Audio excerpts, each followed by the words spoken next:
Bien, continuamos en Mirada Crítica. Recuerde que si quiere comunicarse con nosotros está la página de Facebook, Mirada Crítica TV. Vero, quería preguntarte algo, algo que me molesta. Sobre todo cuando agarran a un delincuente, le tapan los ojos, ves la imagen, le tapan los ojos y le dicen Ricardo N, Juan N, y que cuidan sus derechos humanos y que no vayan a saber quién es, pobrecito, pobrecita. Sí, pero por ejemplo puede aparecer una mujer desollada y la imagen corre en todas las redes sociales y ahí no pasa nada. Hay los derechos humanos de la víctima, no pasa nada, pero los derechos humanos del asesino, sí, pobrecito. ¿Por qué pasa eso? Ok, pues son muchos factores. Mira, principalmente debemos dejar establecido quiénes son las partes en este cuestionamiento. Tenemos a una persona que está siendo señalada como posible partícipe en un hecho delictivo y en consecuencia a él le asisten derechos. Dentro de esos derechos pues está el derecho a la reserva de su identidad y que además atiende a él el principio de presunción de inocencia. En consecuencia que nosotros no podemos tratarlo como responsable, penalmente responsable, desde el momento de su detención, porque entonces estaríamos violentando esa garantía que le asiste. Tendríamos que tratarlo nosotros como posible partícipe. Entonces no olvidemos que para que algo sea probable, primeramente tiene que ser posible. Entonces está en ese rango de posibilidad. Entonces tiene que pasar un esquema de investigación para que tú puedas a él señalarlo, ¿sí?, como ya responsable de esos hechos. En este sentido, tiene mucho que ver los medios de comunicación. Si los medios de comunicación tenemos conocimiento sobre el desarrollo de un procedimiento de naturaleza penal, entonces podremos nosotros saber los límites hasta dónde sí, hasta dónde no yo puedo llevar la información, pero que esa información sea veraz, que esa información sea certera, que esa información sea ajustada a los derechos de cualquier persona. Cuando nosotros presentamos o vemos o atendemos las imágenes de una víctima, no hablemos de una mujer, de cualquier persona que ha sido víctima de un delito y entonces vemos la fotografía, quienes la están divulgando es la propia sociedad y los mismos medios de comunicación y entonces no tienen reserva. ¿Por qué? Porque nosotros sabemos que los medios de comunicación se pueden mover por esquemas del rating, por esquemas de mayor publicidad, de quién tiene más seguidores, esquemas de mercadotecnia dentro de la publicidad y entonces también sabemos que la sociedad trae un esquema cultural de morbosidad, de alarma latente, ¿sí? Y que entonces lo que no te llama la atención, lo que no te genera morbo, pues no se publicita. No se publicita. Entonces, por eso es que nosotros vemos esas contrariedades que dices, bueno, ¿y por qué?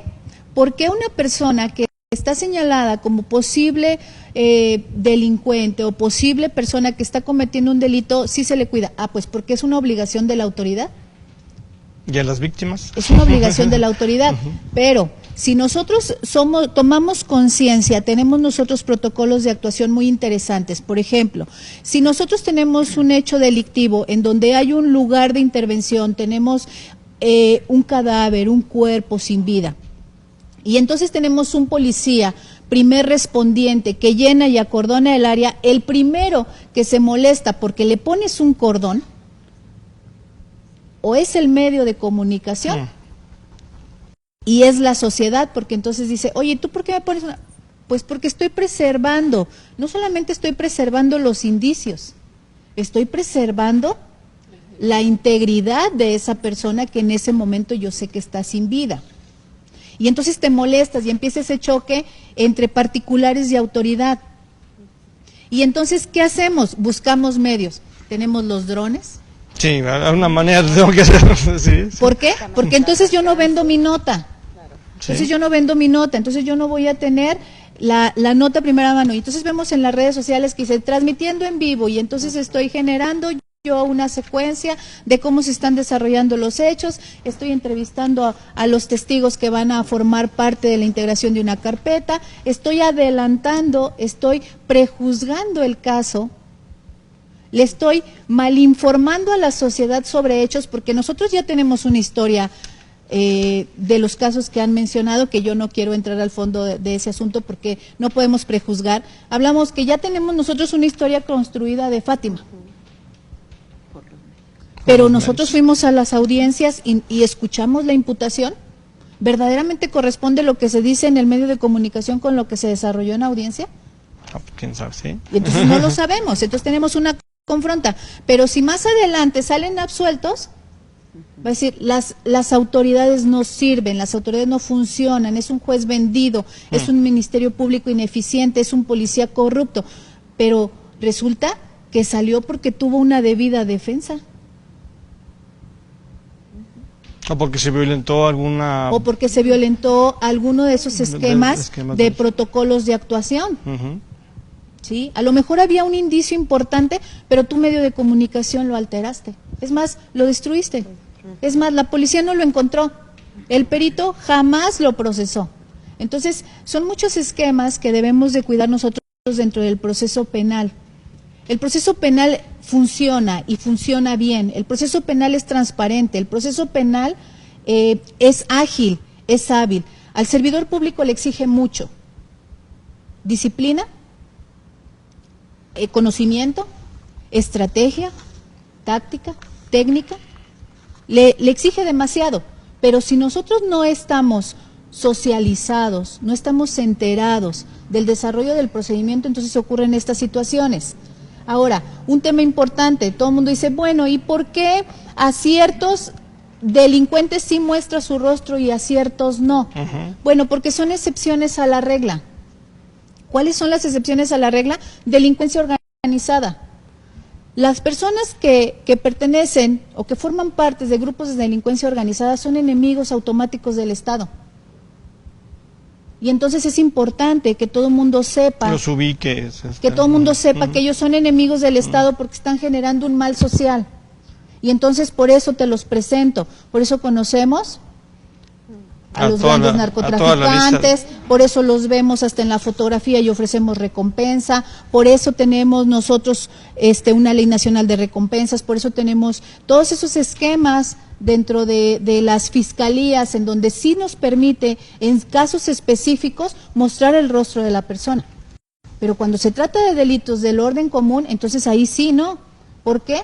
Porque atiende el principio de presunción de inocencia, el principio de la reserva de datos personales, la reserva de identidad. Ahora, estamos en calidad de posible partícipe. Si de la investigación nos lleva a que no le demuestro el delito o a que resulta ser que él no fue, entonces nos regresamos al tema del que hablábamos. ¿Qué pasa con todas las personitas que están a su alrededor? Su esposa, sus hijos, su mamá, sus tíos, que ya fue señalado como delincuente. Y resulta que no fue, porque todos estamos expuestos a formar parte de un procedimiento. Y siendo así, entonces, que nosotros desearíamos que fuésemos tratados como inocentes. Pero ya me mostraste. Entonces es por eso que es importante que los medios de comunicación se preparen, se capaciten, lo conozcan en sus generalidades. En el 2013, desde 2013 al 2015, tuve la oportunidad de participar en el esquema de capacitación a medios de comunicación, inclusive estuve aquí con ustedes. Y era hablar de esos tecnicismos y esos vocablos que son importantes utilizar al momento de redactar una nota o al momento de realizar una entrevista. ¿Qué información sí puedo develar y qué información no? ¿Qué información me puede a mí meter en problemas y cuál no? No ir más allá. Entonces, uno de los esquemas importantes también es que si la autoridad no protege, no cuida a esa persona, entonces puede ser responsable de manera objetiva y es materia de reparación moral. Vaya. Y eso, entramos a otros términos. Así es. Sí, así bueno. es. Sí, ¿me ibas a comentar algo? Sí, Me claro. gustaría más comentar que de los últimos casos, las imágenes evidentemente han salido de las autoridades, ¿no? O sea, los cuerpos de las víctimas ya estaban bajo custodia de autoridades y de ahí salieron las imágenes, ¿no? Por eso se ha llamado mucho a esta ley Ingrid, para evitar y obviamente sancionar a las autoridades que filtran ese tipo de imágenes. Para que no Vuelve a suceder, sí. Ahí sí, fíjate un dato importante, ahí sí es materia de responsabilidad del servidor público, ¿sí? Cuando ya se está en sus manos, ¿sí? Y entonces es él quien devela la información, entonces estamos hablando desde una falta por su labor hasta un delito, pero lo cierto es que tendría que estar verdaderamente documentado. ¿Sí? Deberíamos de tenerlo verdaderamente documentado. ¿Por qué? Porque nos acercamos a muchas imágenes, información, contenido, rumoramos y entonces decimos el sigilo es importante, la discrecionalidad, la confidencialidad en cada uno de los casos. Yo siempre les pongo mucho de ejemplo el caso Ayotzinapa. Cuando se genera por ahí una persecución entre las autoridades que van a un lugar de intervención, a un lugar de hallazgo, y entonces van los medios de comunicación detrás de las camionetas policiales, y entonces la policía se para, le pone un cerco y le dice, yo sí puedo pasar. Y entonces los medios de comunicación se auxilian de un helicóptero. Y entonces está el helicóptero sobrevolando y está captando las imágenes, está inclusive transmitiendo, pero ¿qué estaba generando? Que con el vuelo estaba alterando el lugar de intervención. Entonces inmediatamente se genera un mandato de autoridad, lo bajan y entonces ¿de qué se auxilian? De drones. Y entonces empiezan con los drones. Entonces ahí ese es el esquema que de pronto no entendemos. Sí queremos la nota, sí queremos ser los primeros, pero entonces también hay que dejar trabajar a la autoridad y entonces surgen esas imágenes que inclusive salieron en revistas importantes a nivel nacional y entonces decían, esas fotografías solo pudieron haber sido captados por los servidores públicos. Y entonces se señalaba al servidor público y decía el servidor público, o sea, traigo mi cámara de cargo, traigo una secuencia fotográfica, esas fotografías no son las mismas que yo, y entonces resulta que te vas dando cuenta que traen aparatos o tecnologías a veces los medios de comunicación que superan a las del servidor público y tienes imágenes más cercanas y más nítidas y que entonces eso te lleva a prejuzgar también la labor del servidor público. Entonces también debemos aprender a respetarlos. Yo creo que eso es otro factor importante, que el servidor público sea dignificado, que el servidor público sea respetado al momento de estar ejerciendo su función, porque es sumamente vulnerable, estoy de acuerdo, para eso se renta, pero lo cierto es que él está en un momento procesal en el cual no debe dejar por ahí cabo suelto. Claro. ¿Sí? Muy bien. Bueno, vamos a pasar al tema de la marcha del día 9, el 9 ninguna se mueve. Sandra, ¿tú qué opinas de esta marcha próxima del 9 de marzo?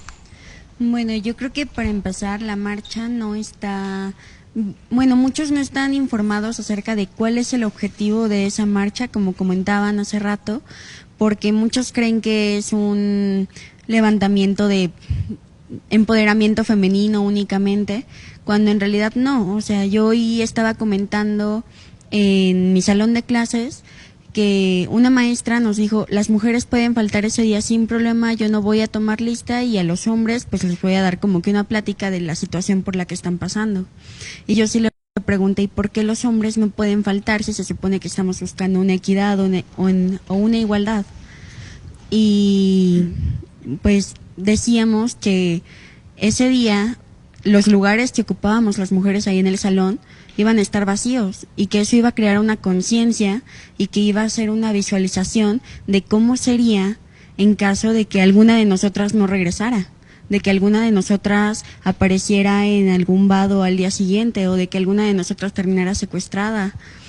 Es el objetivo. Tal vez no lleguemos a crear un impacto económico muy grande porque las empresas y todos los trabajos ya están visualizando que ese día no cuentan con mujeres y le van a decir a 3 hombres, oigan, ustedes cubran tal trabajo. Entonces tal vez no crea un impacto, pero sí va a ser una visualización de cómo sería todo sin mujeres. Ok, vamos a una pausa y continuamos con ese tema.